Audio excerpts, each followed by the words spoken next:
الله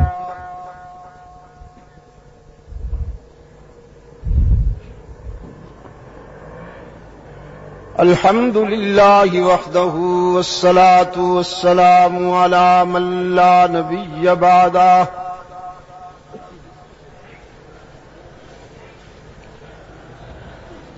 وعلى آله وأصحابه الذين أوفوا عهده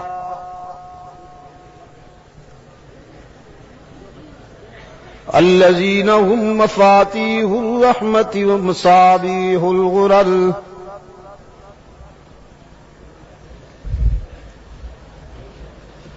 أعوذ بالله من الشيطان الرجيم بسم الله الرحمن الرحيم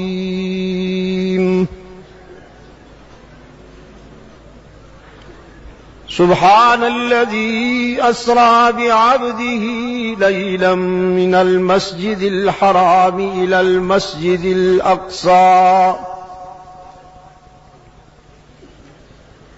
الذي باركنا حوله لنريه من آياتنا إنه هو السميع البصير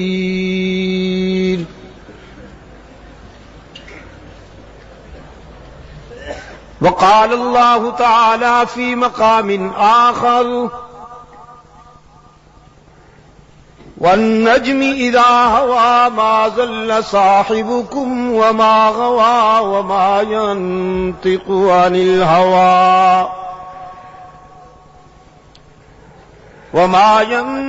عن الهوى إن هو إلا وحي يوحى علمه شديد القوى ذو مرة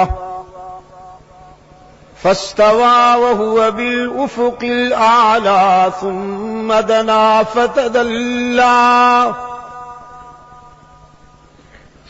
دنا فتدلى فكان قاب قوسين أو أدنى فأوحى إلى عبده ما أوحى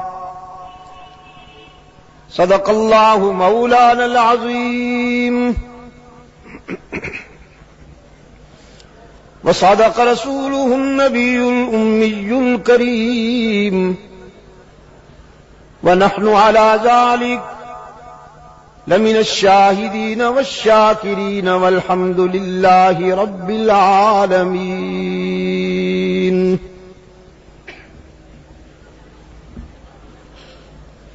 صدر اجلاس، ارباب علم و دانش، محترم بزرگوں اور عزیز دوستوں، آج 17 مارچ 1988 ہم یہاں قصہ خانی پشاور میں معراج النبی صلی اللہ علیہ وسلم کے عنوان سے معنون اس کانفرنس کے دوسرے اجلاس میں دعوت و تبلیغ کی نسبت سے جمع ہیں۔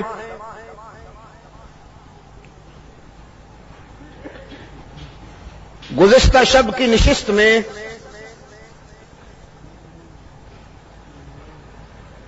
میں نے آپ کی خدمت میں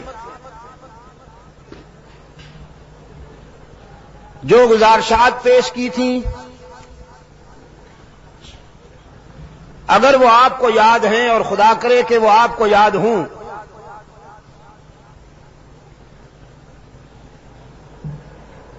تو گزشتہ شب کی گفتگو کا خلاصہ یہ تھا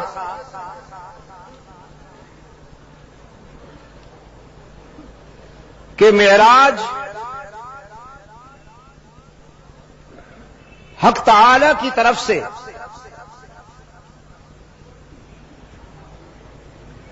اپنے محبوب صلی اللہ علیہ وسلم کے لیے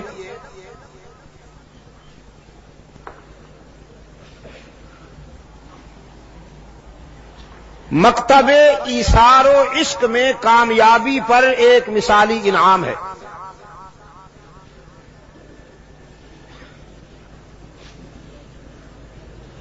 یہ قانون فطرت بھی ہے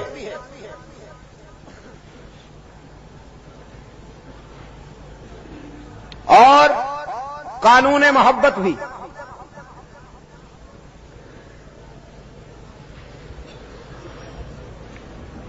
کہ عشق و مستی کے سفر میں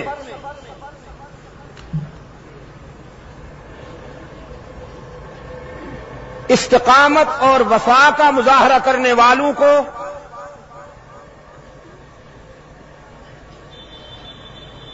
صرف آخرت کے لیے نہیں، اس دنیا میں بھی صلہ ملتا ہے.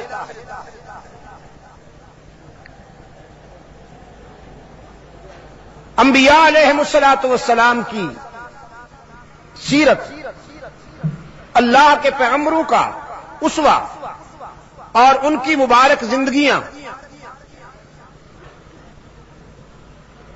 ہمارے سامنے کھلی ہوئی کتاب ہیں، اور ہم دیکھتے ہیں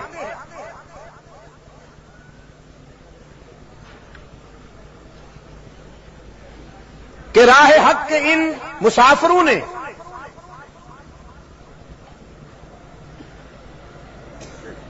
جس ایثار، صبر اور استقامت کے ساتھ مصائب کا سامنا کیا،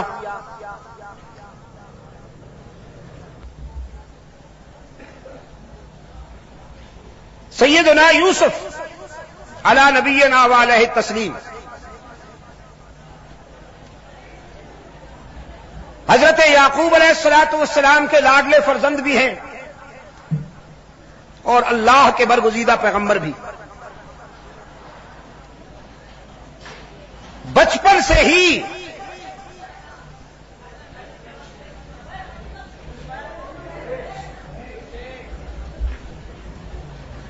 ابتلاء و آزمائش کا ایسا سلسلہ، اس کو بند کرو میاں، ابتلاء و آزمائش کا ایسا سلسلہ شروع ہوا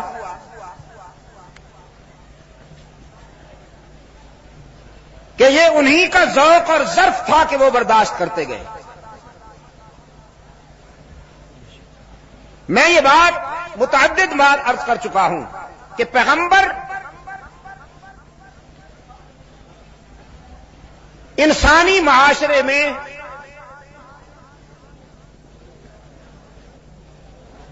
اپنی ہر ادا میں ایک امتیازی مقام رکھتا ہے. وہ اتنا بہادر ہوتا ہے کہ اس دور کے انسانوں میں کوئی اتنا بہادر نہیں ہوتا. وہ اتنا صابر ہوتا ہے کہ اس دور میں اتنا کوئی صابر نہیں ہوتا. وہ اتنا سخی ہوتا ہے کہ اس دور میں اتنا کوئی سخی نہیں ہوتا.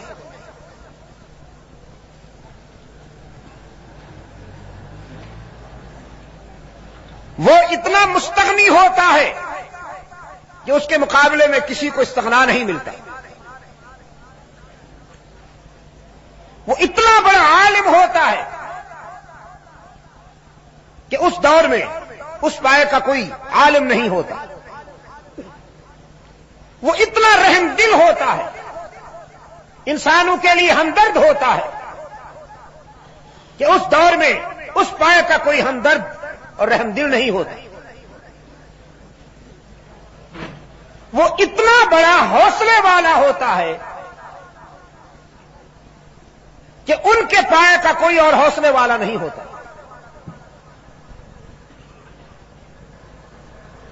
سیدنا یوسف علی نبینا و علیہ التسلیم، جن کی زندگی کے ارد گرد گھومنے والے حالات و واقعات کو اللہ نے احسن القصص قرار دیا. خود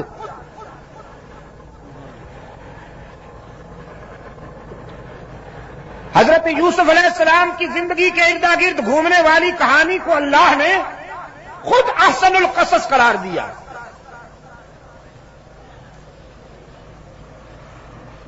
جب یوسف کی کہانی قرآن کی زبانی اللہ نے اپنے محبوب کو سنائی تو تمہید میں یہ جملہ آیا، فرمایا نحن نقص علیک احسن القصص نحن نقص عليك احسن القصص بما اوحينا اليك هذا القرآن. ہم آپ کو قرآن کے حوالے سے، قرآن کے لہجے میں، قرآن کے اسلوب میں وہ حالات سناتے ہیں، وہ بات بتاتے ہیں کہ جو تمام باتوں سے خوبصورت بات ہے. احسن القصص.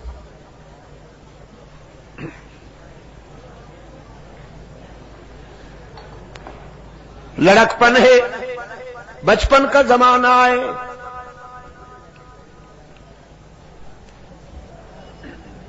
اور اللہ نے یوسف علیہ السلام کی محبت یوں تو ہر دل میں ڈال دی تھی، لیکن یعقوب علیہ السلام کے دل میں یوسف کی چاہت کا چراغ روشن کیا، امتیازی شان دی.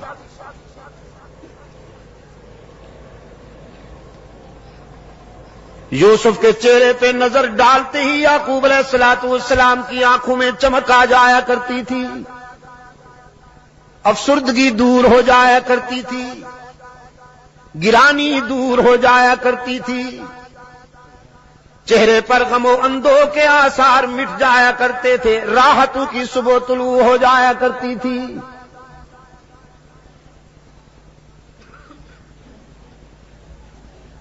حاسدین نے، یہ حسد کی جو بیماری ہے نا، نظر نہیں آتی لیکن جلا کے رکھ دیتی. اللہ محفوظ رکھے. اور صرف دشمن ہو کیوں لاحق نہیں ہوتی، بھائیوں کو بھی لاحق ہوتی. حسد کی بیماری صرف دشمن کو ہی لاحق نہیں ہوتی، بھائیوں کو بھی ہو جاتی ہے. فَإِنَّ كُلَّ ذِي نِعْمَةٍ مَحْسُودٌ. اللہ جب کسی کو نعمت عطا کرے گا، کوئی خوبی عطا کرے گا تو اس پر حسد ضرور ہوگا.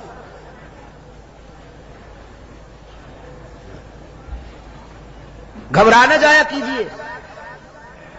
لاؤڈ اسپیکر کی آواز کیوں آج مؤثر نہیں؟ گھبرا نہ جایا کیجیے حاسدین کی بھرمار سے. اللہ سے صبر کی توفیق مانگتے ہوئے اس کا شکر ادا کیا کیجیے. اگر وہ خوبیاں نہ دیتا تو آپ پر حسد بھی نہ ہوتا. اللہ نے خوبیاں عطا فرمائی ہیں جبھی تو حسد ہو رہا ہے. دیوار پر کبھی کوئی حسد نہیں کرے گا، بے حس و حرکت کھڑی رہتی ہے، چپ ہے، خاموش ہے، اس میں جان ہی نہیں.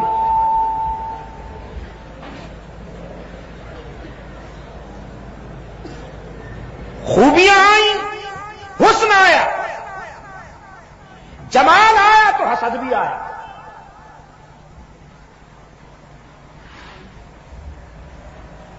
قرآن پاک نے فرمایا لقد كان في يوسف وإخوته آيات للسائلين.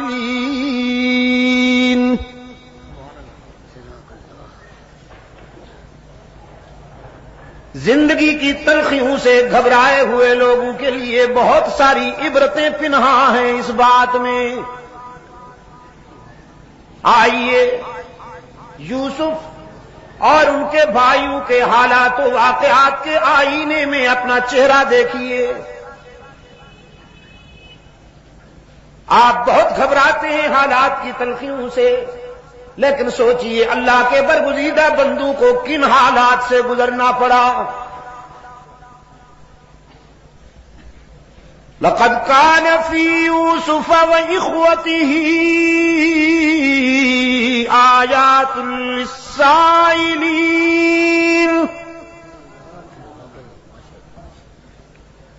إذ قالوا ليوسف وأخوه أحب إلى أبينا منا ونحن عصبة إن أبانا لفي ضلال مبين.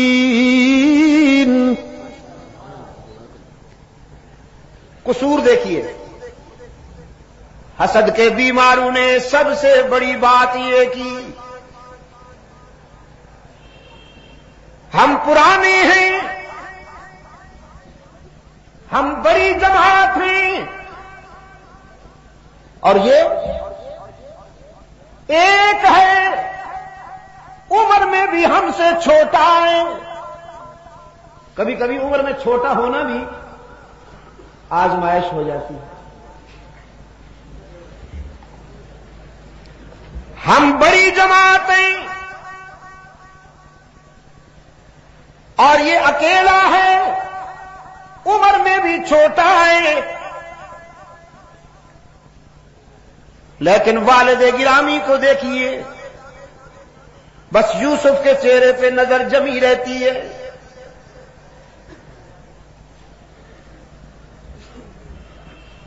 ان سے دامن بچانے کی بس ایک ہی صورت ہے کہ قتل کر دیا جائے اسے، یا دنیا کے کسی ایسے کونے میں پھینک دیا جائے کہ یعقوب یوسف کی صورت ہی نہ دیکھ پائیں۔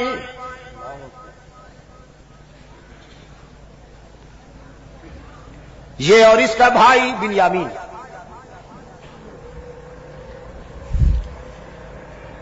قال قائل منهم لا تقتلوا یوسف،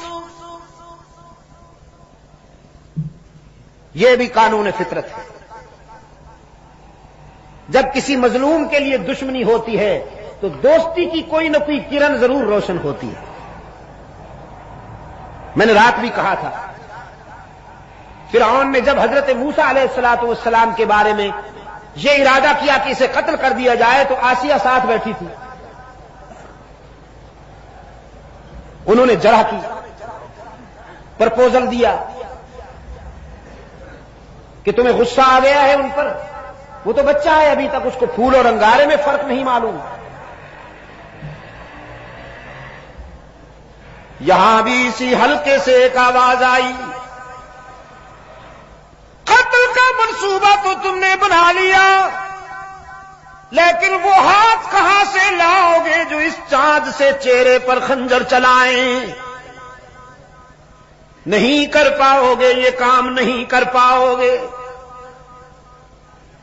انسان کتنا ہی سنگ دل کیوں نہ ہو جائے، لیکن ایسے چہرے پہ خنجر کیسے چلا سکے گا؟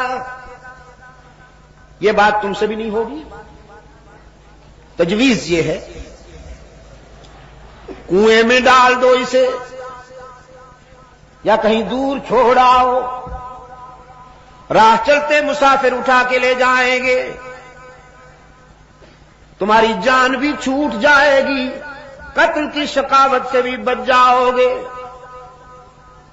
اور یہی فائنل ہو گیا، یہی فائنل ہو گیا۔ محبت کا لبادہ اوڑھ کر والد گرامی کے پاس آئے، حضرت یعقوب علیہ السلام کے پاس آئے۔ قالوا یا ابانا ما لک لا تأمنا علی یوسف وَإِنَّا لَهُ لَنَاصِحُونَ۔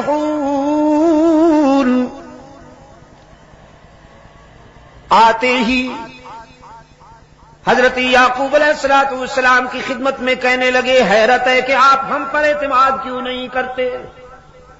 حالانکہ ابھی عدم اعتماد کی کوئی بات ہوئی ہی نہیں تھی، کوئی نان کانفیڈنس کا ابھی تک نقشہ سامنے آیا ہی نہیں تھا، لیکن انسان کے اندر میں جب چوری چھپی ہوئی ہو، کوئی اور اس کو چور کہے نہ کہے، وہ خود اپنے آپ کو چور محسوس کرنے لگتا ہے۔ یہ انسانی نفسیات کی بات ہے۔ اگر ان کے اندر میں یہ چوری نہ ہوتی تو آ کے کہتے کہ ابا جان یوسف کو ہمارے ساتھ بھیجیے، ہم ذرا انہیں باہر لے جانا چاہتے ہیں۔ اگر اس کا کوئی منفی ری ایکشن سامنے آتا تو پھر کہتے آپ ہم پر اعتماد کیوں نہیں کرتے، لیکن انہوں نے آتے ہی بات ہی یہاں سے شروع کی، مَا لَكَ لَا تَأْمَنَّا عَلَىٰ يُوسُفَ وَإِنَّا لَهُ لَنَاصِحُونَ۔ کیا بات ہے، آپ ہم پر اعتماد کیوں نہیں کرتے، حالانکہ ہم تو یوسف کے ناصح ہیں اور ہمدرد ہیں، أرسله معنا غدا يلتع ويلعب وإنا له لحافظون. انہیں ہمارے ساتھ بھیجیے، ہم اسے جنگل میں لے جانا چاہتے ہیں. ہر وقت آپ اسے گود میں بٹھائے رکھتے ہیں، ذرا دنیا بھی دیکھے.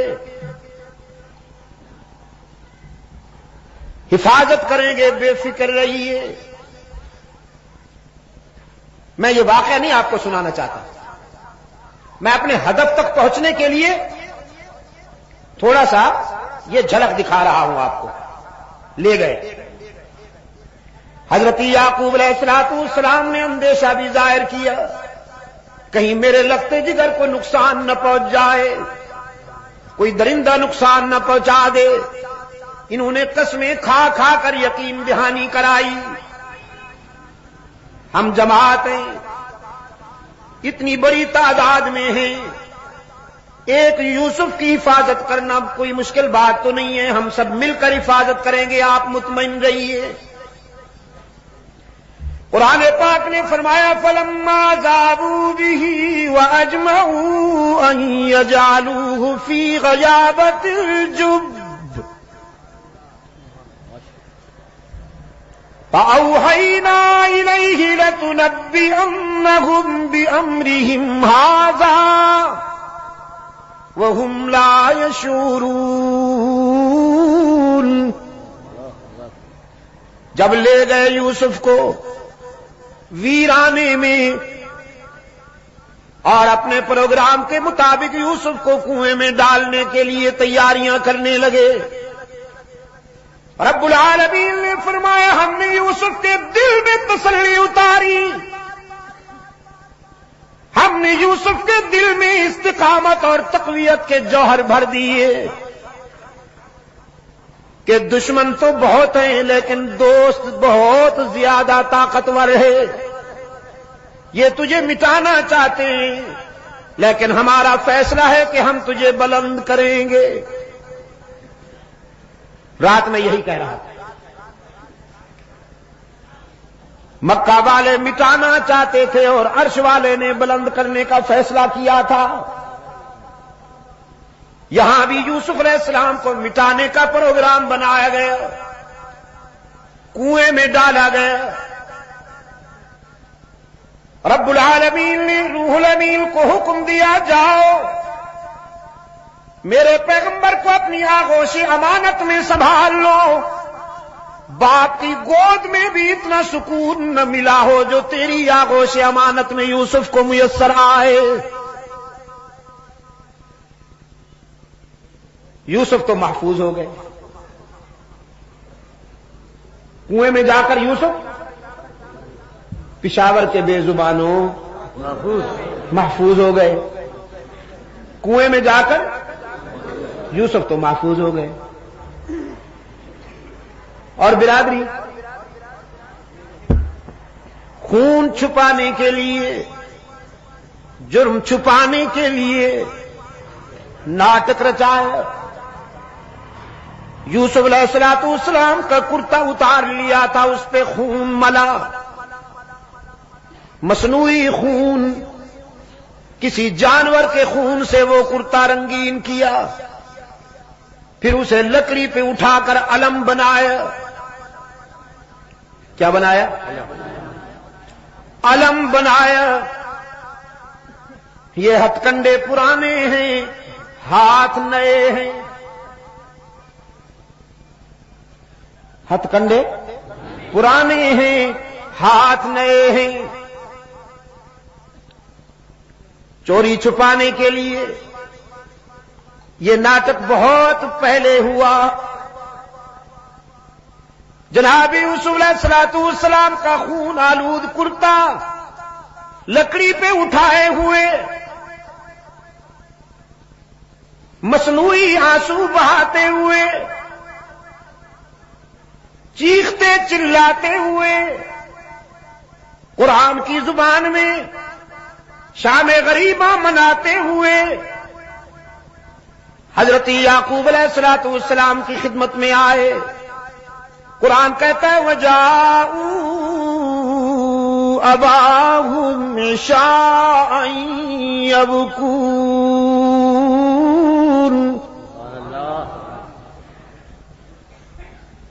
روتے چلاتے ہوئے یعقوب علیہ السلام کی خدمت میں آئے. قالوا يا أبانا إنا ذهبنا نستبق وتركنا يوسف عند متاعنا فأكله الذئب وما أنت بمؤمن لنا ولو كنا صادقين.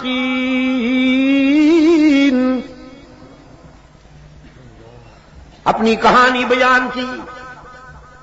ابا جان خطرہ یہ ہے کہ آپ ہماری بات مانیں گے نہیں، حالانکہ ہم محب اور سچے لوگ ہیں، محب اور سچے لوگ ہیں. انا ذهبنا نستبق وتركنا يوسف عند متاعنا فأكله الذئب. ہم یوسف کو لے گئے ویرانہ میں، ہم تو کھیلنے میں لگ گئے، بھیڑیا کم بخت آیا کھا گیا ہمارے بھائی کو. کیا کرتے ہم پتہ ہی نہیں چلا. قرآن کریم نے فرمایا اپنے دعوے کے ثبوت کے طور پر وہ کرتا پیش کیا حضرت یعقوب علیہ السلام کی خدمت میں. وَجَاءُوا عَلَىٰ قَمِيصِهِ بِدَمٍ كَذِبٍ. جناب یعقوب علیہ السلام کے سامنے جب یوسف کا کرتا پیش ہوا تو بڑے غور سے دیکھا کرتے کو، ہر جانب سے ہر زاویے سے اسے پرکھا. فرمانے لگے کوئی پڑھا لکھا بھیڑیا تھا، قوم کا فارغ التحصیل، کوئی آیت اللہ قسم کا بھیڑیا تھا نا. میرے بیٹے کو تو کھا گیا، لیکن کرتے پہ ایک بھی دانت نہیں لگا، ناخن بھی نہیں لگا. یہ تو کسی طرف سے پھٹا ہوا ہی نہیں ہے. کوئی کوالیفائڈ بھیڑیا تھا، پڑھا لکھا بھیڑیا تھا، شاید اس نے پہلے کرتا اتار کے رکھ دیا ہوگا، پھر میرے بیٹے کو کھا گیا ہوگا، اس کے بعد پھر خون ملا ہوگا.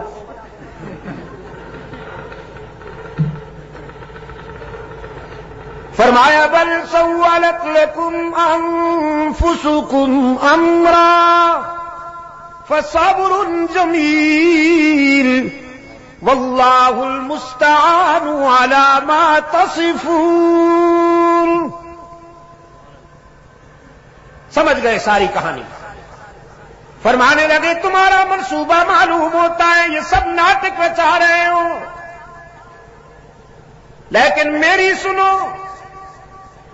اپنے بیٹے سے متعلق یہ دل خراش اور دردناک خبر سننے کے باوجود میں تمہاری ماتمی کاروائیوں میں شرکت نہیں کروں گا، میں تو صبر کا دامن نہیں چھوڑوں گا. فصبر جمیل واللہ المستعان علی ما تصفون. میں اللہ سے ہی مدد مانگتا ہوں، وہی میرے لختے جگر کا نگہبان ہے اور حفاظت کرنے والا ہے. رات بھی بات یہاں آئی تھی، اتفاق سے آج بھی پھر اسی موڑ پہ آ گئی. انبیاء اور رسول نے جب بھی مدد مانگی کس سے مانگی؟ عجم کے بیماروں تک ہی کی حرارتیں پہنچاؤ. اللہ عجم کے بھی کے بیماروں کو شفائے کاملہ عطا فرمائے، ان کے فکر و نظر کے اندھیروں کو قرآن کے اجالوں سے دور فرمائے. انبیاء اور رسول نے زندگی کے سفر میں جب بھی کوئی مشکل مقام آیا تو کس سے مدد مانگی؟ واللہ المستعان علی ما تصفون. یعقوب نے بھی بیٹے کو اللہ کے حوالے کیا، اور ان مراحل سے گزرنے کے بعد جب یوسف کو انعام ملا، ایثار، استقامت اور وفا کا سفر کرنے کے بعد جب اللہ نے یوسف کو انعام عطا کیا ہے، پاؤں کے نیچے مصر کا تخت ہے اور سر پہ نبوت کا تاج ہے۔ انعام پسند آیا آپ کو؟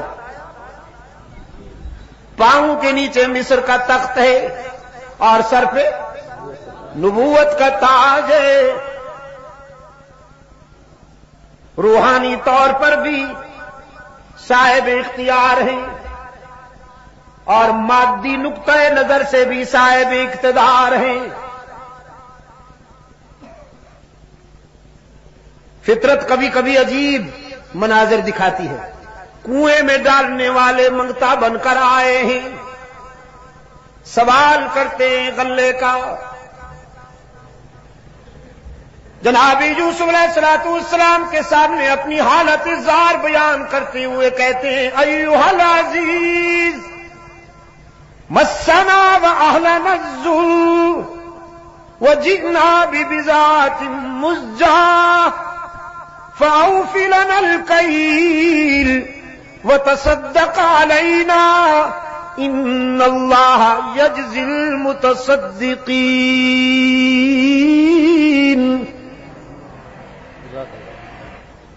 شاہ مصر، ہم بھوک اور افلاس میں اکتائے ہوئے ہیں، مبتلا ہیں، تیرے جود و سخا کے چرچے سن کر حاضر ہوئے ہیں، ہمارے حال پہ رحم کیجئے، ہمیں غلہ عطا کیجئے، ہم جس کا معاوضہ دینے کی پوزیشن میں بھی نہیں۔ جناب یوسف علیہ السلام نے فرمایا، داد و دہش کی بات بعد میں ہوگی، دینے دلانے کی بات بعد میں ہوگی۔ هل علمتم ما فعلتم بيوسف واخيه اذ انتم جاهلون؟ پہلے یہ بتاؤ تم نے یوسف اور اس کے بھائی کے ساتھ کیا کیا تھا،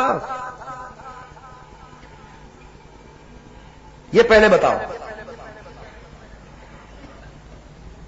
اور ان بیچاروں کو پہلے بھی شبہ تھا، چہرے کے زاویے بار بار دیکھتے تھے، تجسس تھا، سسپنس تھا کہ یہ چہرہ تو دیکھا بھالا ہے، یہ تو وہم و گمان میں بھی نہیں تھا کہ یہ وہی ہے جس کو کنویں میں ڈال آئے تھے ہم، لیکن تجسس تھا کہ یہ چہرہ دیکھا بھالا ہے۔ اب جب اسی چہرے نے اسی کا نام لے لیا جس کے متعلق وہ سوچ رہے تھے، تو اب چونکے، کہنے لگے ہم نے کیا کیا تھا یوسف اور اس کے بھائی کے ساتھ یہ ہم بھی بعد میں بتائیں گے، پہلے آپ بتائیے کہیں آپ وہی تو نہیں؟ اِنَّكَ لَأَنْتَ یوسف، آپ کہیں وہی یوسف تو نہیں؟ جناب یوسف علیہ السلام نے نعرہ لگایا، انا یوسف۔ اب چھپانے کی کوئی ضرورت نہیں، اب مشیت ایزدی یہ تھی کہ حقیقت واضح ہو جائے۔ قال انا یوسف وہذا اخی، الحمدللہ میں وہی یوسف ہوں اور یہ میرا بھائی ہے بنیامین۔ برادرانی یوسف نے کہا مگر آپ یہاں کیسے؟ ہم تو آپ کو کنویں میں ڈال چکے، آپ کا ماتمی جلوس نکال چکے، جرم چھپانے کے لیے آپ کے کرتے پر خون لگا چکے، ہم تو آپ کو ٹھکانے لگا چکے تھے، آپ یہاں کیسے؟ سیدنا یوسف علیہ نبینا علیہ التسلیم نے فرمایا قد من اللہ علینا۔ یہ میں آپ کے دل کی گہرائیوں میں اتارنا چاہتا ہوں۔ یہاں اپنے دادے کا نام نہیں لیا، باپ کا نام نہیں لیا، تم تو مجھے مٹانا چاہتے تھے لیکن جانتے ہو میں کس کا پوتا ہوں، جانتے ہو میرا باپ کون ہے، نہ دادے کا نام لیا نہ باپ کا، اور اگر لے بھی تو دادا ابراہیم ہے، باپ یعقوب ہے۔ دادا وہ ہے جس کی نسل سے کم و بیش 14,000 انبیاء پیدا ہوئے۔ ابراہیم علیہ السلام کی نسل سے کم و بیش 14,000 انبیاء پیدا ہوئے، اور انہی کی نسل سے رحمت عالم صلی اللہ علیہ وسلم آئے۔ لیکن یوسف کی زبان پر دادے کا نام بھی نہیں آیا، باپ کا نام بھی نہیں آیا۔ کیوں؟ کہ مشکلات میں کام آنا نہ دادے کا منصب ہے نہ باپ کا۔ مشکلات میں کون کام آیا کرتا ہے؟ جزاکم اللہ۔ مشکلات و مصائب میں کام آنے والا کون؟ پشاور کے روشن ضمیروں، مشکلات و مصائب کے گرداب میں، مصائب کے بحر زخار میں الجھے ہوئے سفینوں کو کنارے لگانے والا کون؟ یعقوب نے جب پکارا تو کسے؟ یوسف کے لبوں پہ نام آیا تو کس کا؟ پھر جب ہم یہی کہتے ہیں تو پتہ نہیں کچھ لوگوں کو بات سمجھ میں کیوں نہیں آتی۔ ہم کہتے ہیں اولیاء کرام سے محبت کیجیے، اللہ آپ کو یہ شرف عطا کرے کہ اللہ کے پیارے بندوں سے محبت کیجیے، اولیاء کرام کی تعلیمات پر عمل کیجیے، ان کے نقش قدم پر چلیے، لیکن مدد کس سے مانگیے؟ اللہ ہی سے مانگیے، کہ انہوں نے یہی سبق لیا ہے، ان کی تعلیمات یہی ہے کہ جب کوئی مشکل موڑ آ جائے تو کسے پکارنا چاہیے؟ اللہ ہی کو پکارنا چاہیے۔ قرآن کریم میں آپ ہر نماز میں یہی وعدہ کرتے ہیں، وعدہ خلافی نہیں ہونی چاہیے۔ ایاک نعبد و ایاک نستعین، ہم تیری ہی عبادت کرتے ہیں، اور ہاں دیکھا نا، اب یاد ہو رہا ہے کچھ، بوڑھا ہو جاؤں گا شاید پھر اچھی طرح یاد ہو جائے گا۔ مدنی صاحب میرا بس چلے نا تو پوری زندگی صرف ایک ہی بیان کرتا رہوں، سورہ فاتحہ بس، پھر مجھ پہ اعتراض ہو کہ شاہ صاحب کو اس کے سوا آتا ہی کچھ نہیں، جب آتا ہے یہی بیان کرتا ہے، اور میں اس پہ اللہ کا شکر ادا کرتا رہوں کہ اس کے سوا مجھے آئے ہی کچھ نہیں۔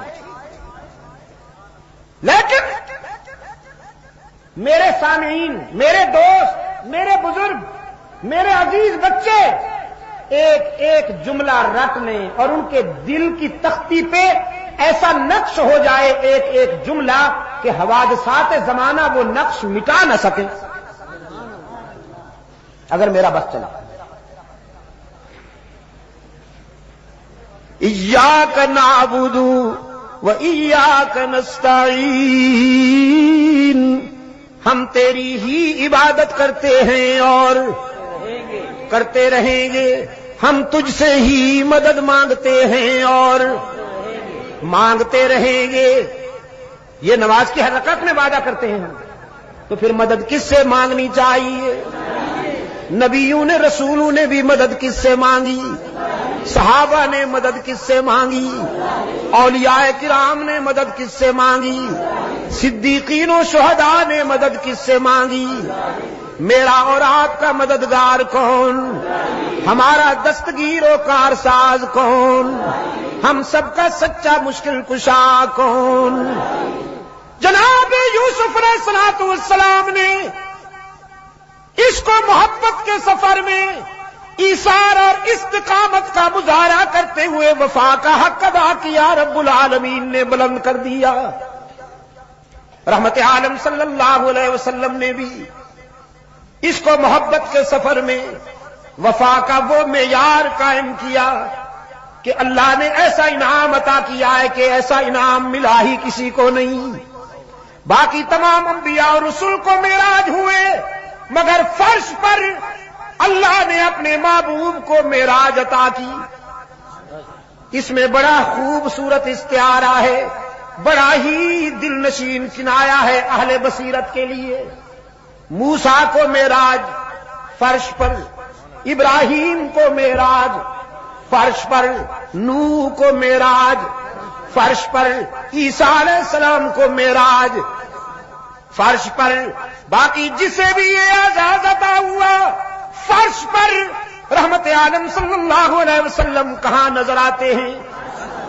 بڑا ہی دل نشین کنایا ہے، بڑا ہی ایمان افروز استعارہ ہے۔ رب العالمین نے اپنے محبوب کو عرش پہ بلا کر دنیا پر یہ حقیقت واضح کر دی، جتنا زمین سے آسمان اونچا ہے اسی طرح باقی ساری کائنات کے مقابلے میں میرے محبوب کا شان اونچا ہے۔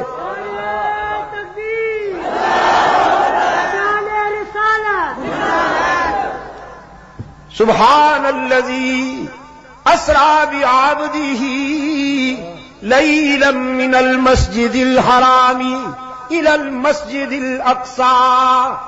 پاک ہے وہ مختار کل، پاک ہے وہ قادر مطلق، جس نے سیر کرائی اپنے بندے کو مسجد حرام سے مسجد اقصی تک۔ بات سبحان سے شروع ہوئی، معراج کی کہانی سبحان سے شروع ہوئی۔ اہل نظر کے لیے اس میں بھی بہت بڑی بصیرت، انسان کے دل و دماغ میں ہو سکتا تھا کہ یہ حقیقت ذرا مشکل سے آتی کہ ایک انسان عرش بری تک کیسے جا سکتا، ہو سکتا تھا نہیں ہوا۔ میں نے تو کہا نا ہو سکتا تھا کہ مشکل سے یہ حقیقت آتی، ہوا۔ اس دور میں بھی، اب بھی، ماضی قریب میں بھی بعض پڑھے لکھے حضرات بالخصوص مغربی تعلیم یافتہ حضرات نے اس پر بڑے بڑے رسالے لکھے کہ معراج مصطفیٰ کا جسمانی تصور مولویوں کی بنائی ہوئی کہانی ہے۔ علی گڑھ کے ایک صاحب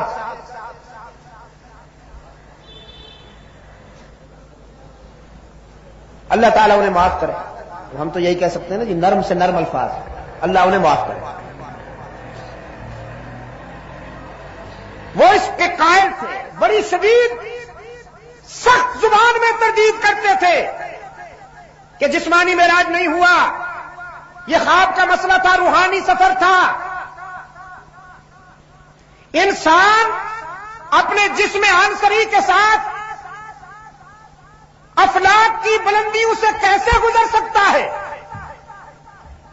قرآن کریم نے اس واقعے کو بیان کرتے ہوئے سبحان کا لفظ لے آیا، ان کو یہ بتانے کے لیے کہ انسان تو افلاک کی بلندیوں پر نہیں جا سکتا، لیکن اللہ کو یہ اختیار ہے، وہ چاہے تو لے جا سکتا۔ اپنے موقف سے رجوع کر لیتے۔ آج کل وہ صاحب زندہ ہوتے تو اپنے موقف سے رجوع کر لیتے، اس لیے کہ امریکہ نے جب یہ دعویٰ کیا کہ میں نے ایک انسان کو چاند تک پہنچا دیا، مجھے یقین ہے کہ وہ رجوع کر لیتے، کیونکہ ادھر سے جو بھی بات آئے وہ تو ماننی پڑتی ہے ہی نہیں۔ امریکہ سے جو بات آئے وہ ماننی پڑتی ہے ہی نہیں۔ ہر بات کا انکار کریں گے لیکن ادھر سے آنے والی کسی بات کا انکار نہیں کریں گے۔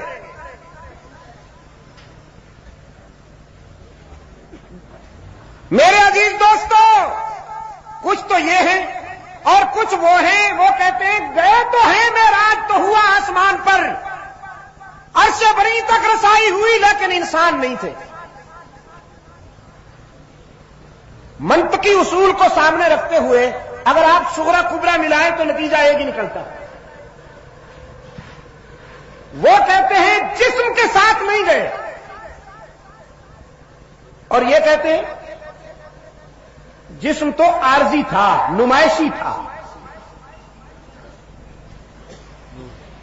جسم تو نمائشی تھا، اصل میں وہی آپ ہے، فرش پہ آ کر مصطفیٰ بن جاتا ہے، عرش پہ جا کے خدا بن جاتا ہے۔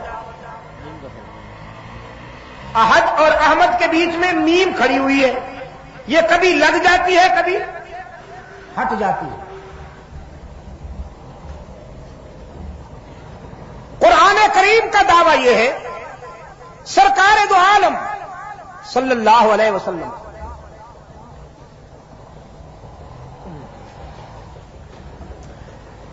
جس میں عنصری کے ساتھ انسان کامل کی حیثیت سے عرش بری پہ پہنچے، جس میں عنصری کے ساتھ انسان کامل کی حیثیت سے عرش بری پہ پہنچے، رب العالمین نے اپنی قدرت کاملہ سے اپنے محبوب کو عرش بری تک بلایا. انسان تھے. میں نے کہا ان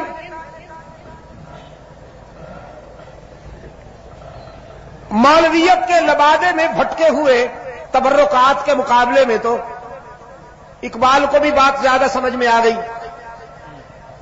اس نے کہا سبق ملا ہے یہ معراج مصطفیٰ سے مجھے کہ عالم بشریت کی زد میں ہے گردوں. میں نے معراج مصطفیٰ کو جب پڑھا تو میری سمجھ میں بات یہ آئی ہے کہ آسمانوں کی بلندیوں سے بھی انسان کی عظمت زیادہ بلند ہے. انسان وہاں نظر آیا ہے کہ آسمان اس کے نیچے ہے. انسان کے عروج کی گرد راہ کا بھی مقابلہ آسمانوں کی بلندیاں نہیں کر سکتی. راہ نوری جو سفر انسان کامل نے کیا ہے، جن بلندیوں تک انسان کامل پہنچا ہے، نوری تو وہاں لرزہ برندہ میں. وہ کہتا ہے اگر آگے بڑھوں گا تو پر جل جائیں گے. سدرت المنتہا پر سید الملائکہ نے قدم روک لیے کہ آگے بڑھنا اب میرے بس میں نہیں، اور انسانوں کے سردار نے حقیقی سفر کا آغاز ہی وہیں سے کیا. معراج مصطفیٰ نے بہت ساری حقیقتیں سمجھا دی. میں کہا کرتا ہوں، شاید کسی موقع پہ پہلے بھی کہا ہو، یہ حقیقت بھی معراج مصطفیٰ کے حوالے سے سمجھ میں آ گئی کہ ہر جگہ موجود ہونا صرف اللہ کی شان ہے. پیغمبر جب فرش پہ ہوتا ہے تو عرش پہ نہیں ہوتا، اور جب عرش پہ تشریف لے جاتے ہیں تو فرش سے جا چکے ہوتے ہیں.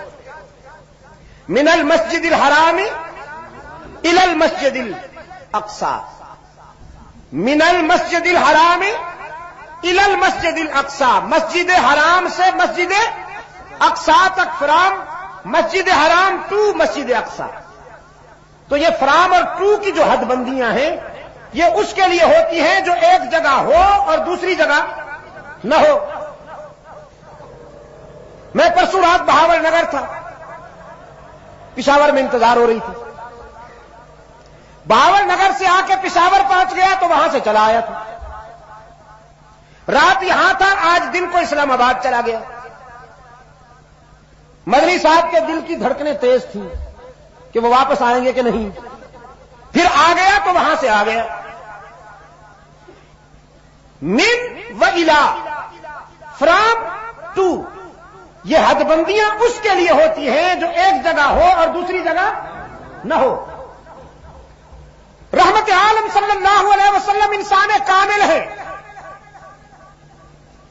وہ جب فرش پہ تھے تو عرش پر نہیں تھے، اور جب عرش پہ پہنچے تو فرش سے جا چکے تھے. اب کچھ لوگوں کا اصرار ہے کہ نہیں، مقام مصطفیٰ کا تقاضا ہے، شان مصطفیٰ کا تقاضا ہے کہ انہیں ہر جگہ موجود سمجھا جائے. وہ منوانا چاہتے ہیں، اور منوانا بھی چاہتے ہیں مقام مصطفیٰ اور شان مصطفیٰ کے حوالے سے.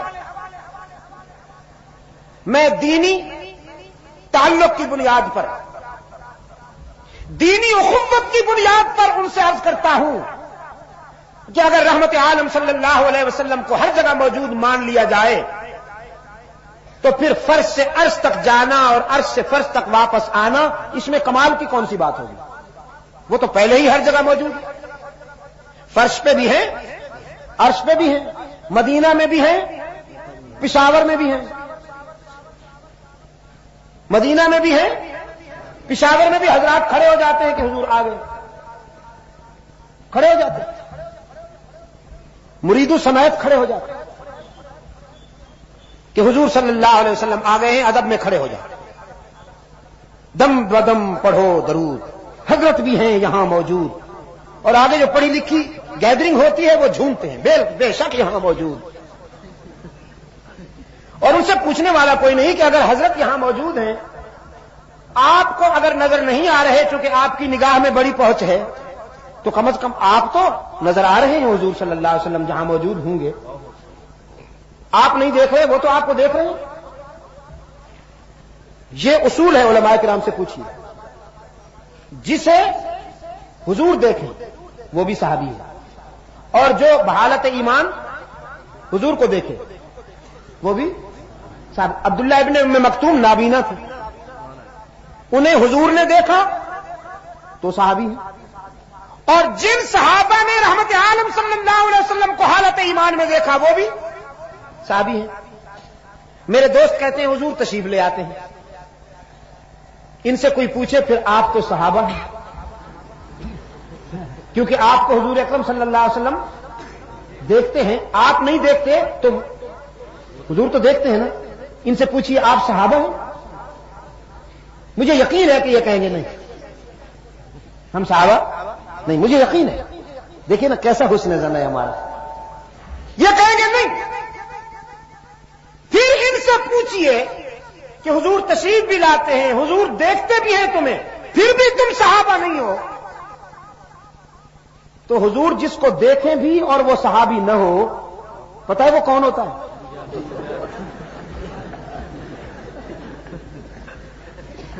یہ کہاں گئی ہے مخ؟ انت مخفی، یہ عقل گئی کہاں ہے تمہاری؟ ہر جگہ ہر وقت موجود ہونا کس کی شان ہے؟ اللہ ہی کی شان ہے۔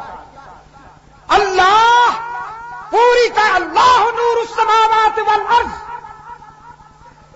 اس کے سامنے پوری کائنات وہ ہر جگہ موجود۔ اللہ کے لیے آج تک کسی نے دعویٰ نہیں کیا، قدیم و جدید نظریات، قدیم و جدید مذاہب میں آج تک اللہ کے لیے کسی نے دعویٰ نہیں کیا کہ اللہ ایک ہفتے کے دورے پر عراق تشریف لا رہے ہیں۔ اسلامی امہ کی میٹنگ میں اللہ شرکت کرنے کے لیے تشریف لا رہے ہیں تاکہ انہیں اتحاد کے لیے کچھ کہہ سکے۔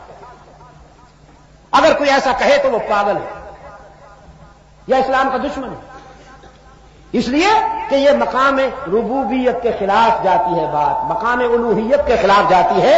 الہ العالمین ہر وقت ہر جگہ موجود، ہر وقت ہر جگہ موجود ہونا کس کی شان ہے؟ اللہ ہی کی شان ہے۔ پیغمبر جب مکے میں ہے تو عرش پہ نہیں، اور جب عرش پہ پہنچ گئے ہیں تو مکہ میں نہیں ہیں۔ میں 4 اصول آپ کو بتایا کرتا ہوں۔ جو دوست یہ کہے کہ نبی ہر جگہ موجود ہے، اس سے پوچھئے معراج کا تصور کیا ہے پھر؟ جو دوست یہ کہے کہ نبی انسان نہیں، اس سے پوچھئے نبوت کس کو ملی؟ پوچھیں گے آپ؟ خصوصاً یہ پڑھے لکھے دوست جو ہیں نا میرے، میں ان سے کہہ رہا ہوں، جو یہ کہے کہ نبی بشر نہیں، اس سے پوچھئے کہ نبوت کس کو ملی؟ آدم سے لے کر رحمت عالم صلی اللہ علیہ وسلم تک جتنے انبیاء اور رسول آئے ہیں وہ سب کے سب اولاد آدم میں سے، خاکی مخلوق میں سے بشر تھے، لیکن بے شر تھے،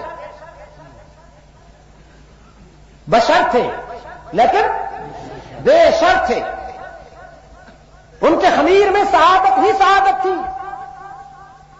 ان کے خمیر میں شرافت ہی شرافت تھی، ان کے خمیر میں دیانت ہی دیانت تھی، ان کے خمیر میں صداقت ہی صداقت تھی، ان کے خمیر میں عدالت ہی عدالت تھی۔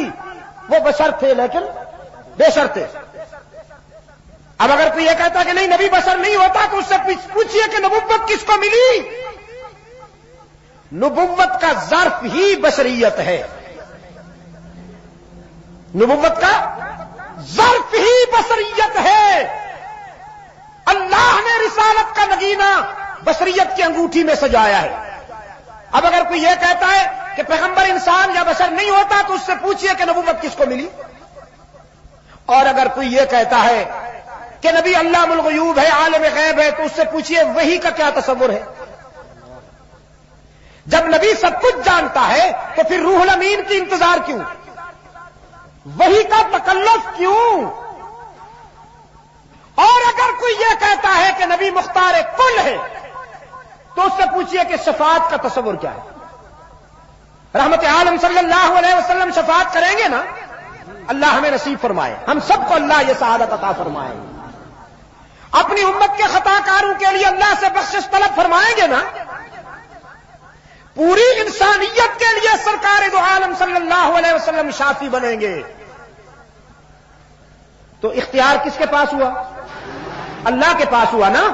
جب تو سرکار دو عالم صلی اللہ علیہ وسلم اللہ سے اپنی امت کے لیے اور پوری انسانیت کے لیے شفاعت کی درخواست کریں گے، اگر اختیار اپنے پاس ہے تو پھر مانگنے کی کیا بات ہے؟ پھر تو آپ میں ایک جملہ کہا کرتا ہوں، آج پھر دہراتا ہوں، میں نے سیرت سرور کائنات کے مطالعے میں نبی کا جو ذوق دیکھا، عفو درگزر دیکھا، میں نے جو رحمت عالم صلی اللہ علیہ وسلم کا ظرف دیکھا، میرا ضمیر یہ کہتا ہے کہ اگر مختار کل پیغمبر ہیں، سارا اختیار رحمت للعالمین کے پاس ہو، میرا ضمیر یہ کہتا ہے کہ شاید بنی نوع انسان میں سے کوئی ایک بھی جہنم میں نہ جائے، رحمت عالم کی شفقت اور رحمت پوری انسانیت کو جنت میں بھیج دے۔ لیکن جہنم بھری جائے گی کہ نہیں؟ جہنم میں کچھ لوگ جائیں گے کہ نہیں جائیں گے؟ اختیار کس کے پاس ہے؟ اس کے اختیار کا یہ عالم ہے کہ پیغمبر اپنے بیٹے کے لیے درخواست کرتا ہے کہ الہ العالمین اسے معاف کر دے۔ رب العالمین فرماتے ہیں یہ گناہگار نہیں غدار ہے۔ یاد رکھنا، شفاعت بھی گناہگاروں کے لیے ہوگی، غداروں کے لیے نہیں ہوگی، یاد رکھیے گا۔ خطا کاروں کے لیے نبی کی شفاعت کام آئے گی، غداروں کے لیے نبی کی شفاعت بھی کام نہیں آئے گی۔ اور غدار کون ہوتے ہیں؟ مشرک، جزاکم اللہ، یاد ہے نا؟ مشرک صرف گناہگار نہیں ہوتے، خطا کار نہیں ہوتے، بلکہ غدار ہوتے ہیں۔ قرآن اتنا غضبناک ہے ان غداروں پر، کبھی ان پر حرم کا داخلہ بند کرتا ہے، کبھی ان پر حرمین کا داخلہ بند کرتا ہے، اور کبھی ان کو نجاست کہتا ہے۔ انما المشرکون نجس۔ رب العالمین نے فرمایا میرے پیغمبر تیرا بیٹا گناہگار نہیں، غدار ہے۔ لا تسألنی ما لیس لک بہ علم، جس راز کا پتہ نہیں لب کشائی مت کیجیے، بس دیکھتے جائیے میں اپنے غدار کے ساتھ کیا کرتا ہوں۔ الہ العالمین باپ ہونے کے ناطے سے اپنے بیٹے کو ہلاک ہوتا دیکھوں اور چپ رہوں، بات تو بڑی عجیب ہے۔ رب العالمین نے فرمایا انی اعوذک ان تکون من الجاہلین، میرے پیغمبر تیرا بیٹا ہے اور پدری محبت جوش میں ہے، لیکن میری غیرت بھی تو جوش میں ہے، میں سب کو معاف کرتا ہوں مگر مشرک کو معاف نہیں کیا کرتا۔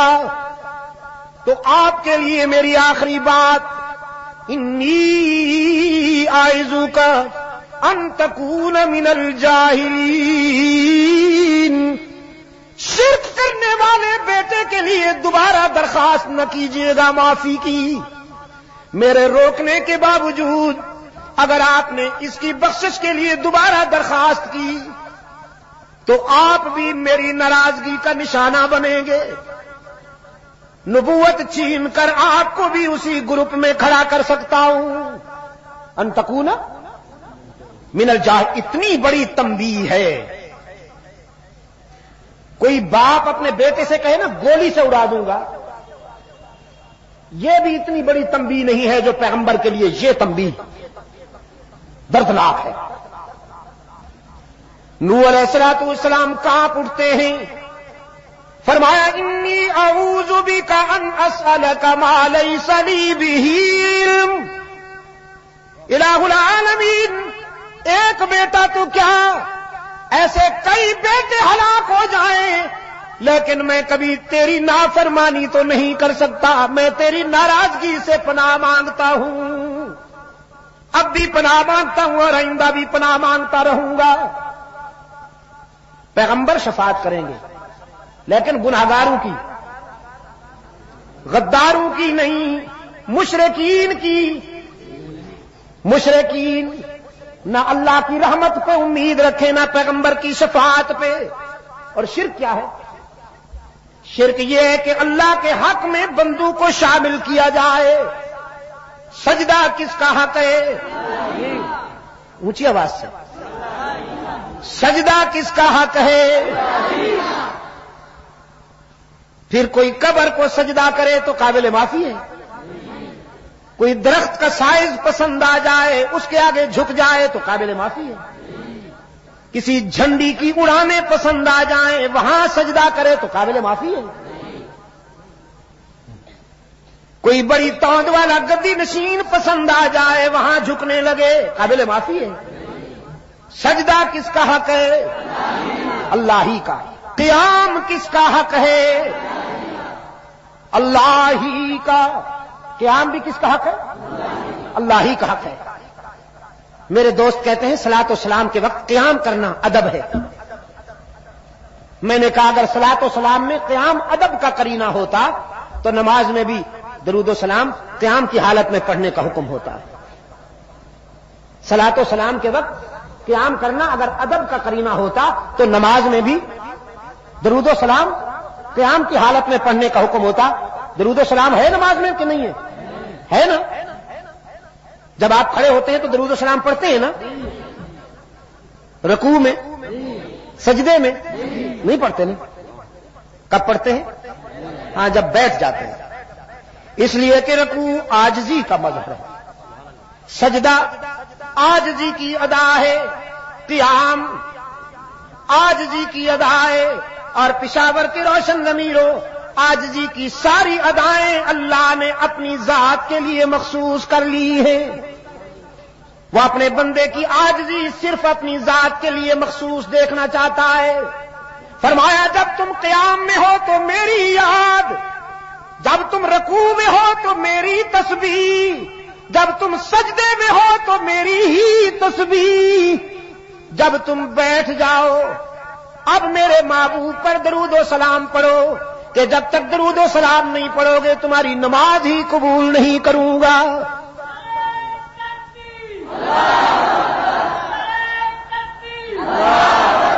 درود و سلام تو ضروری ہے لیکن قیام کی حالت میں یا قعود کی حالت میں۔ مولوی صاحب منوانا چاہتا ہے عشق رسول کے دعوے کے ساتھ کہ قیام ادب کا قرینہ ہے۔ قیام کس کا حق ہے؟ رکوع کس کا حق ہے؟ سجدہ کس کا حق ہے؟ مشکل کشائی کس کا حق ہے؟ حاجت روائی کس کا حق ہے؟ مصائب دور کرنے والا کون؟ رزق عطا کرنے والا کون؟ اولاد کس سے مانگی جائے؟ اللہ ہی سے مانگی جائے نا۔ یہ کہتا نہیں بیٹیاں اللہ دیتا ہے، بیٹے پیر صاحب دیتے ہیں، دل کا ازن قسمت لیزا، بیٹیاں اللہ دیتا ہے، ہم نہیں چاہتے کہ نہ ہوں مگر وہ آ جاتی ہے، یہ اللہ کا فیصلہ ہے۔ اور بیٹا یہ تو ساری مہربانی حضرت صاحب دی ہے جی، سب کے جان ساری مہربانی حضرت صاحب دی، کچھ نہیں، ساری مہربانی حضرت صاحب دی۔ میرے عزیز دوستو، اللہ کے حق میں بندوں کو شریک کرنے والے غدار ہیں، یہ ناقابل معافی ہیں، ان کو نہ اللہ کی رحمت پہ امید رکھنی ہوگی نہ پیغمبر کی شفاعت ان کے لیے کام آئے گی۔ پیغمبر شفاعت کریں گے گنہگاروں کی جن سے نمازیں چھوٹ گئی، روزے نہیں رکھ سکے، ہاں زکات صدقات میں خطا ہو گئی لیکن زکات دینے میں خطا ہو گئی، اور یہ جو لے رہے ہیں سود کا مال زکات کے نام پر، ان کا اللہ ہی حافظ ہوگا۔ سود کے نام پر جو زکات کی سٹمپ لگا دی گئی اور مولوی صاحب شیر مادر سمجھ کر اسے ہضم کر رہے ہیں۔ شاید سمجھے بیٹھے ہوں کہ اللہ معاف کر دے گا. ہماری کھوپڑی میں یہ سمجھ میں نہیں آتی بات. دامن یار خدا ڈھانپ لے پردہ تیرا. میں نے پبلک میں ایسے لوگ دیکھے, کامن مین دیکھے ایسے, اپنے مشاہدے کی بات کر رہا ہوں, بہت مفلس, بہت نادار, بہت ہی پریشان حال, لیکن میں ایسے سینکڑوں افراد کو جانتا ہوں کہ وہ یہ زکات نہیں لینا پسند کرتے. وہ کہتے ہیں کہ یہ ہم جانتے ہیں کہ یہ کیا ہے, لیکن عصر حاضر کے مولوی کا ہاضمہ تو دیکھیے, لکڑ ہضم پتھر ہضم, لکڑ ہضم پتھر ہضم. لاؤ صحیح مال, چاہے کیسا ہی کیوں نہ ہو, ہضم ہم کر کے دکھائیں گے. خطائیں معاف ہوگی, خطائیں. یہ جو جان بوجھ کر اللہ کے حکم کی تحریف کی جا رہی ہے, اللہ کے حکم کا مذاق اڑایا جا رہا ہے, ارکان اسلام کا حلیہ بدلا جا رہا ہے, اس کے لیے سوچ لیجئے. اللہ ہمارے حال پر رحم فرمائے. تو اگر مختار کل سرکار دو عالم صلی اللہ علیہ وسلم ہیں تو پوچھئے مولوی صاحب سے شفاعت کا کیا تصور ہے؟ مانگتا وہ ہے جس کے پاس وہ چیز نہ ہو. جس کے پاس وہ چیز ہو مانگے کیوں؟ مدنی صاحب پانی کا گلاس دیجیے, پیاس لگی ہے, چونکہ مجھے پیاس لگی ہے اور یہ پانی مجھے دیں گے, ان کے پاس ہے. لیکن اگر گلاس میرے ہاتھ میں ہو, پانی کا بھی بھرا ہوا ہو, اور میں کہوں جناب پانی کا گلاس دیجیے, آپ کیا سوچیں گے؟ شاہ صاحب بہت ہی تھک گئے ہیں, عقل صحیح کام نہیں کر رہی. پانی کا گلاس ہاتھ میں ہے اور مانگتے ہیں, کٹورا ہاتھ میں اور ڈھنڈورا قصہ خانی میں. مانگتا وہ ہے جس کے پاس چیز نہ ہو. رحمت عالم صلی اللہ علیہ وسلم اللہ سے اپنی امت کے خطا کاروں کے لیے بخشش مانگیں گے, بخشش طلب فرمائیں گے, کیونکہ اختیار کس کے پاس ہے؟ لا تزر وازرۃ وزر اخرى, استثناء نہیں ہے یہاں. لا تزر وازرۃ وزر اخرى, اختیار اللہ کے پاس ہے. حدیث شفاعت مطالعہ کیجیے. اب تو بحمد اللہ تعالی بخاری شریف کا اردو میں ترجمہ ہو گیا, لیکن کہیں ایسا نہ ہو کہ بخاری شریف کا اردو میں ترجمہ پڑھنے کے بعد آپ اپنے آپ کو علامۃ العصر سمجھ بیٹھے, جیسے مجھے یار لوگوں نے خطیب العصر بنا دیا. علامۃ العصر بننے کے لیے ویسے آج تو ماشاءاللہ علاموں کی بھی کوئی کمی نہیں. ایک ڈھونڈو ہزار ملتے ہیں. احمد آباد میں آموں کی اتنی قسمیں نہیں ہیں, ہمارے ملتان میں آموں کی اتنی قسمیں نہیں ہیں جتنی عصر حاضر میں علاموں کی قسمیں ہیں. جس کو چاہے ٹائٹل پھینک دیں اور ایسا چپک جائے گا, ایسا ویلڈ ہو جائے گا کہ باقی سارا نظام درہم برہم ہو جائے, لیکن اس سے علامہ کا ٹائٹل نہیں چھوٹے گا, چمٹ جائے گا. کبھی کبھی اس پر بھی تسکین نہیں ہوتی, کہتے ہیں ڈاکٹر بھی ساتھ لکھو. اچھا جی ڈاکٹر بھی لکھو. کبھی اس پہ بھی تسکین نہیں ہوتے, کہتے ہیں اسلامک اسکالر بھی ساتھ لکھو. اچھا جی وہ بھی لکھو گے. کبھی کبھی اس پر بھی تسکین نہیں ہوتی, اشارہ کرتے ہیں پی ایچ ڈی بھی ساتھ لکھو.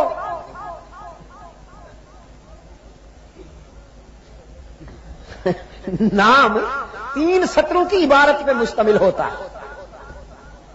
بارش ہو رہی تھی بہت تیز, ایک آدمی بھاگتا ہوا آیا, جھوپڑی دیہات میں کسی کا مکان تھا, زور زور سے دستک دی. بارش تو بہت تیز, اندر سے جو آدمی بیٹھا تھا اس نے کہا بھی کون ہو؟ کہنے لگا دروازہ کھولو, بارش ہو رہی ہے, جگہ دو. اسے خطرہ ہوا کہ رات کا وقت ہے, بارش ہو رہی ہے, اندھیرا ہے, اس وقت یہ کوئی ڈاکو لٹیرا نہ ہو. اس نے کہا بھی تمہارا کیا نام ہے, کہاں سے آئے ہو؟ اس نے کہا جی اٹک سے آیا ہوں, میرا نام ہے عبد الرحمان نقشبندی چشتی سہروردی نظامی قادری صابری. وہ دروازہ کھول رہا تھا, دوبارہ بند کر دیا. اس نے کہا اتنے آدمی کے لیے میرے گھر میں گنجائش نہیں ہے, اگر ایک ہوتا تو کھول لیتا, تم تو پورا لشکر ہو, کم وقت اتنے آدمی کے لیے میرے پاس گنجائش نہیں ہے. میرے عزیز دوستو, یہ میں اگر اہل دانش محسوس نہ کرے نا تو میں اسے بھی آثار قیامت کہتا ہوں. یہ قرب قیامت کی علامات کہ ہوگا اندر کچھ نہیں اور اپنے آپ کو سب کچھ سمجھیں گے. بعض لوگوں کی کوئی کنٹریبیوشن نہیں ہے, آپ اگر ان کی قومی زندگی میں خدمات کا جائزہ لیں تو زیرو، اور بنے ہوئے ہیں ہیرو. یا اللہ تیری شان، صرف اس لیے کہ ٹی وی پہ لیکچر دے، ایکٹنگ کر. جی اب ٹی وی پہ لیکچر دینا بھی کوئی کنٹریبیوشن ہے؟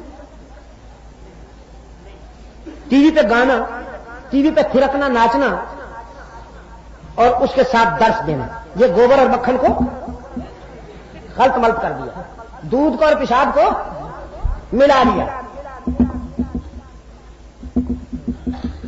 تفہیم ہو رہی، اس کے بعد طبلہ سرنگی بج رہا ہے، گانا نشر ہو رہا ہے، اس کے بعد درس دیا جا رہا ہے.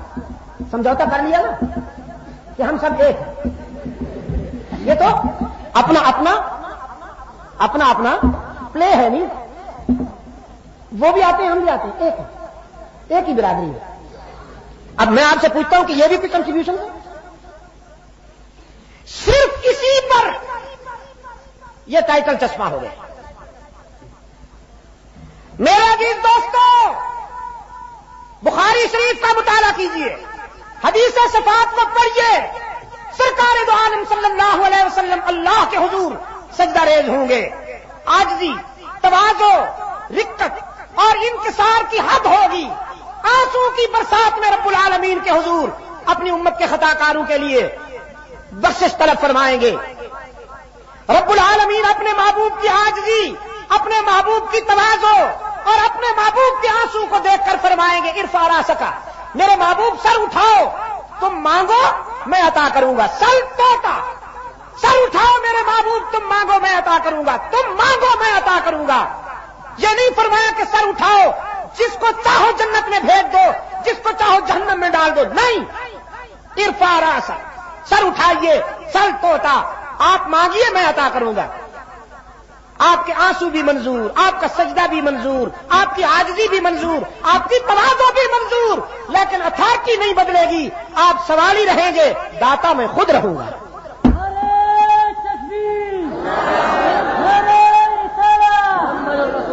اختیار میرے اپنے پاس ہے، اختیار میرے اپنے پاس ہے. میرے محبوب آپ مانگتے ہوئے اچھے لگتے ہیں، میں دیتا ہوا اچھا لگتا ہوں.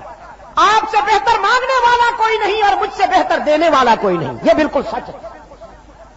لیکن مختار کل کون ہے؟ ہر جگہ ہر وقت موجود کون ہے؟ سرکار دو عالم صلی اللہ علیہ وسلم فرش سے عرش تک تشریف لے گئے.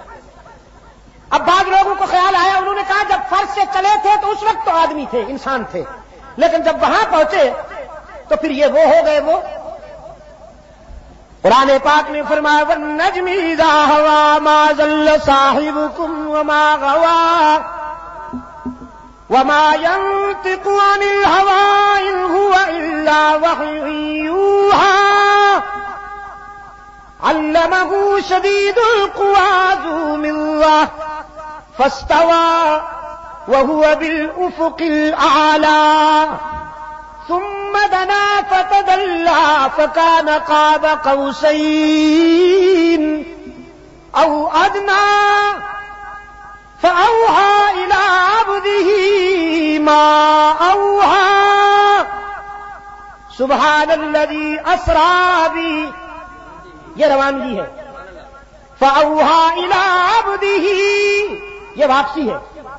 قرآن پاک نے فرمایا جب روانہ ہوئے تو بھی عبد کامل، وہاں پہنچے تو بھی انسان کامل، اور وہاں سے جب واپس آئے تو بھی عبد کامل. معراج علی الراس والعین، لیکن ان کی عبدیت میں فرق نہیں آیا، اس کی الوہیت میں فرق نہیں آیا. زندگی رہی تو باقی باتیں کل انشاءاللہ. ہاں، ہمارے فلسطینی بھائی ایک عرصہ سے سامراج کے ظلم و ستم کا نشانہ بنتے چلے آ رہے ہیں. پاکستان میں آپ نے بیان پڑھ لیا ہوگا ہمارے عزیز مولانا فضل الرحمان صاحب کا کہ JUI کا پروگرام ہے 1 اپریل سے اس ظلم کے خلاف احتجاج بلند کرنے کا. میں دعا کرتا ہوں پشاور کے دوستوں کے لیے، یہاں کی جمعیت علماء اسلام کے کارکنوں کو، رضاکاروں کو اللہ توفیق عطا فرمائے کہ وہ فلسطین کے مسلمانوں کے ساتھ اپنی وابستگی اور اسرائیلی مظالم کے خلاف اپنے جذبات کا اظہار کر سکیں۔ انڈیا میں ہونے والے حالیہ بیانات کی یہ کیسٹیں لاکھوں کے اجتماعات میں یہ بیانات ہوئے، آرام سے مفتی صاحب سے آپ کو مل سکیں گی۔ بسم اللہ الرحمن الرحیم، اللہم صلی علی سیدنا محمد النبی الامی وعلی آلہ واصحابہ وبارک وسلم۔ ربنا آتنا فی الدنیا حسنۃ وفی الآخرۃ حسنۃ وقنا عذاب النار۔ ربنا ظلمنا انفسنا وان لم تغفر لنا وترحمنا لنکونن من الخاسرین۔ اے اللہ، اپنے فضل و کرم سے عالم اسلام کی مدد فرما، مسلمان جہاں کہیں مظلوم ہیں اے اللہ ان کی دستگیری فرما، فلسطین کے مسلمانوں کی مدد فرما، انہیں سرخ و سفید سامراج کی درندگی سے اور شقاوت و بربریت سے اے اللہ نجات عطا فرما، ہمارے افغانستان کے بھائیوں کو بھی اے اللہ سرخ بھیڑیوں کی درندگی اور بربریت سے نجات عطا فرما، برے صغیر کے مسلمانوں کی مدد فرما، اے اللہ پاکستان کو قرآن و سنت پر مبنی آئین عطا فرما، دور خلافت راشدہ سے نسبت رکھنے والا منصفانہ طرز زندگی عطا فرما، اے اللہ عالم انسانیت میں اسلام کی دعوت و تبلیغ کے مشن پر حضرت محمد الیاس رحمۃ اللہ تعالی علیہ کے لشکر کو کامیابی نصیب فرما، قرآن و سنت کے آئین کی تقویم و ترویج کے مشن میں جمعیت علماء اسلام کو اے اللہ کامیابی نصیب فرما، تحفظ ناموس صحابہ و اہل بیت کے پروگرام پر مجلس تحفظ حقوق اہل سنت و جماعت کو اور دوسرے جتنے بھی دوست کام کر رہے ہیں ان سب کو کامیابی عطا فرما۔ پشاور میں انجمن تبلیغ قرآن و سنت کے پلیٹ فارم سے کم و بیش 30 سال، کم و بیش 36 سال سے قرآن و سنت کے دعوت و تبلیغ کے یہ جو چراغ جلائے جاتے ہیں، ربیع الاول میں، محرم الحرام میں، اسی طرح معراج النبی کے سلسلہ میں، اصحاب رسول کے ایام وفات و شہادت کے موقع پر انجمن کے زیر اہتمام جلسے ہوتے ہیں اور پشاور کے فرزندان اسلام کی فکری اور ذہنی تعمیر ہوتی ہے۔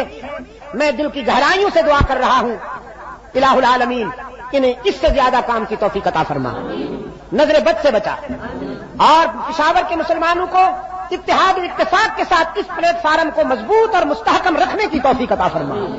آپ تمام دوست جو ان نظریاتی پروگراموں میں شرکت کرتے ہیں اللہ تعالیٰ آپ کو بھی جزائے خیر عطا فرمائے۔ وصلی اللہ تعالی علی خیر خلقہ محمد وعلی آلہ واصحابہ وبارک وسلم۔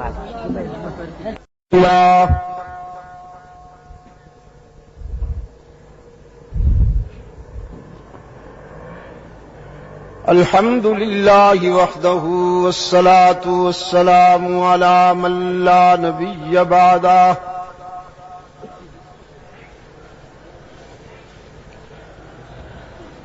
وعلى آلہ واصحابہ الذین اوفوا عہدہ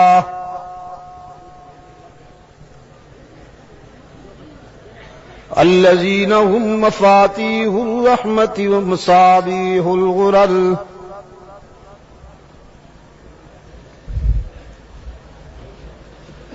اعوذ باللہ من الشیطان الرجیم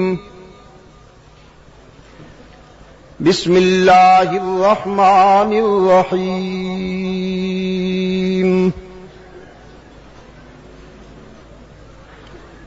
سبحان الذي أسرى بعبده ليلا من المسجد الحرام إلى المسجد الأقصى الذي باركنا حوله لنريه من آياتنا إنه هو السميع البصير